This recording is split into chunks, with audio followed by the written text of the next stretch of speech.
Gwen, nous allons donc répondre à cette fameuse question que beaucoup se posent et on voit que la musique joue un rôle. Toi, Frank, tu disais, ça a amené la présence de Dieu, mais en fonction de ce qu'on écoute, ça peut amener une autre présence. Donc Sylvie de Belgique nous dit, un chrétien peut-il écouter de la musique du monde si elle n'est pas vulgaire? Donc une musique du monde pas vulgaire, est-ce qu'on l'écoute? Alors tout d'abord, merci Sylvie pour cette question. C'était le seul mot gentil que vous aurez dit, Gwen, aujourd'hui. Absolument pas. Non, mais je suis encore en train de penser à ce que tu as dit avant pour les gens qui hésitent. Et honnêtement, moi, j'ai été dans leur cas et j'ai hésité et j'ai failli mourir en fait. Donc, j'ai littéralement mourir. Vraiment mourir pour de vrai. Ouais.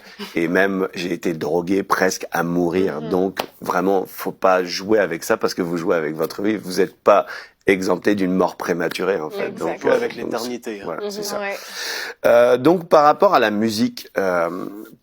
Personnellement, j'en écoute pas, j'aime pas ça, la musique du monde, parce que c'est de la musique du monde. Déjà. Voilà. Mais non, mais après, ce que dit la parole, elle nous dit que tout est permis, mais tout n'est pas utile. Une première dimension, c'est pas utile. La deuxième chose, elle nous dit que ça n'édifie pas, que ce qui est permis, des fois, n'édifie pas, et nous dit aussi que je ne me laisserai assujettir ou asservir par quoi que ce soit. Donc, concernant nos choix, on peut déjà prendre ce verset puis se dire, est-ce que ça m'édifie? Est-ce que ça m'a servi? Est-ce que je suis justement assujetti à la musique? Est-ce que j'ai besoin d'en écouter? Est-ce que c'est utile pour ma vie, pour mon édification? L'autre chose aussi, c'est que en tant que chrétien, notre vie, on le disait tout à l'heure, on est en mission, c'est pas uniquement vivre exactement la vie que tout le monde en ayant une conscience propre. Je m'explique. Il y a des gens qui vivent dans l'église et puis qui se disent moi je suis chrétien, je fais un peu comme disait Nadine, je fais ci, ça et ça, mais j'essaie juste de ne pas tomber. Mais la vie chrétienne ne se résume pas à ça. On est en mission, on doit accomplir, on a un appel sur notre vie.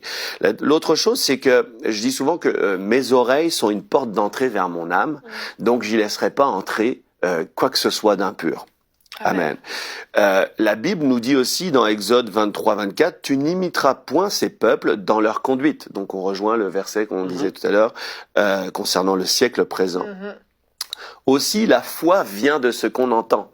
Donc si la foi vient de ce qu'on entend, est-ce que j'ai envie d'écouter telle et telle musique? Parce que, faut pas croire, les musiques parlent de choses. Oui. Et même les musiques sont accompagnées de clips qui parlent de choses. Donc c'est important de se positionner au regard de la musique séculière, même s'il n'y a pas de la grossièreté, etc. Il y a toujours des suggestions à l'adultère, à la rébellion, au déshonneur, à la dissolution, et tout ça, il y a tout un passage dans la parole qui parle des œuvres finalement de la chair. Oui. Après, il y a des musiques qui sont instrumentales aussi, des choses comme ça. Je pense que est-ce que ça vous fait du bien? Est-ce que si vous posiez la question au Seigneur, est-ce que je peux en écouter? Commencez même à la poser au Seigneur cette question. Vous pouvez lui demander, Seigneur, est-ce que je peux écouter telle et telle musique?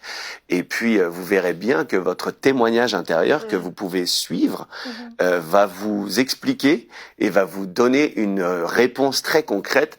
Et puis surtout, considérez l'appel qu'il y a sur votre vie. Est-ce que vous avez le temps avec telle et telle chose? Personnellement, j'ai fait du grand ménage dans la musique que j'écoutais et dans les films aussi. J'ai fait du grand ménage parce que vu qu'ils ont, ceux qui aient créé toutes ces choses-là, la Bible dit qu'ils ont clairement, c'est pas moi qui le dis, c'est pas EMCI qui le dit, c'est la Bible qui dit, ils ont pour père le diable. Oui. Donc, ils accomplissent les œuvres du diable et est-ce qu'on a envie d'être asservi par les œuvres du diable? C'est une autre question que je vous pose. Très bonne réponse, Frank Gwen. À chaque fois. Pourquoi? C'est terrible. C'est incroyable de se tromper de nom à chaque fois.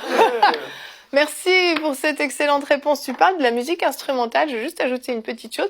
Moi, j'écoute beaucoup d'instrumental quand je travaille, quand je prépare le planning de Bonjour chez vous. Je me mets dans ma bulle et je mets mon casque. Et en fait, de temps en temps, les playlists sur YouTube s'enchaînent. Et puis, tout à coup, je tombe sur une musique instrumentale qui n'est pas de l'adoration, de la louange. je sens l'atmosphère instantanément changer. Ça change tout, en fait. Et c'est ça, c'est pas juste une histoire de paroles, c'est une histoire aussi d'influence, de ce qui est véhiculé derrière, de qui a créé cette musique, qui a commencé à la jouer, le cœur qui était derrière, ça change tout. Donc, effectivement, même les instrumentaux, en tout cas, moi, je remarque une différence. À l'origine aussi, c'est important de le dire, je fais vite, je sais qu'on a pris du temps, mais à l'origine, la musique, l'adoration, c'est pour Dieu. Oui. C'est quelque chose de sacré, en fait. Amen. Donc, voilà. Voilà, tout est dit. Merci beaucoup.